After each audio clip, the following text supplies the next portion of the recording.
Hello, and welcome back to another day of art.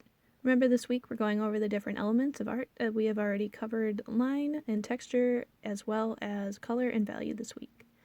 Today we're focusing on shape and form. Our goals today are, I can explain what a shape is, as well as create a visual example of it. I can explain what a form is, as well as create a visual example of it. And I can continue to explain the elements of art and why they are important to know. Our vocab today is shape, form, two-dimensional, three-dimensional, and value.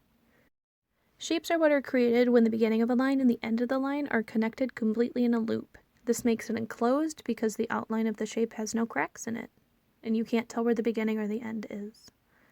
Shapes are what is known as two-dimensional because you can only measure them in two ways, length and width, which makes shapes very flat. There are two main types of shapes, organic and geometric shapes. Geometric shapes are the shapes we think of right away, like circles, squares, rectangles, and triangles. They are the shapes that we are taught of in school and are often used in math. Organic shapes are the ones that we find in nature. They could be a teardrop shape of a leaf, a peanut shape, or even a cloud. When we make up our own shapes, they're often organic.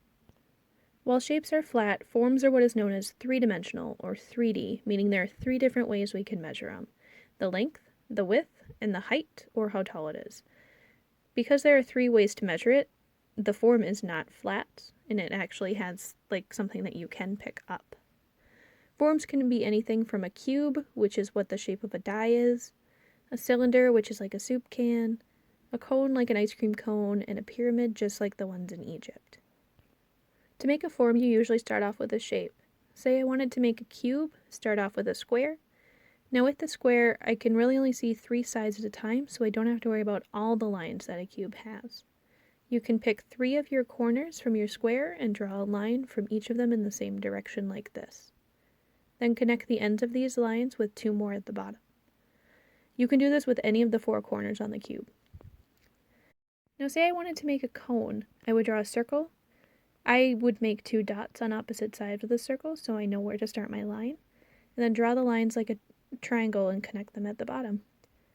If I want a cylinder, I can draw two ovals and lines connecting them in between.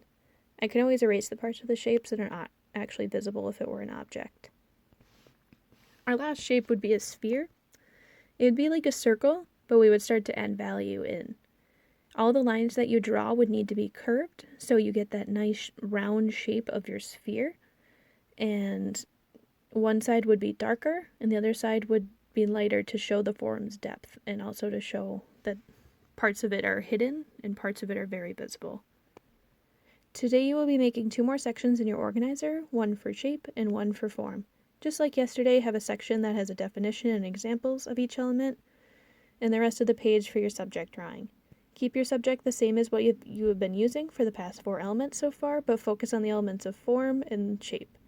Once you are done, take a photo and upload it to this discussion.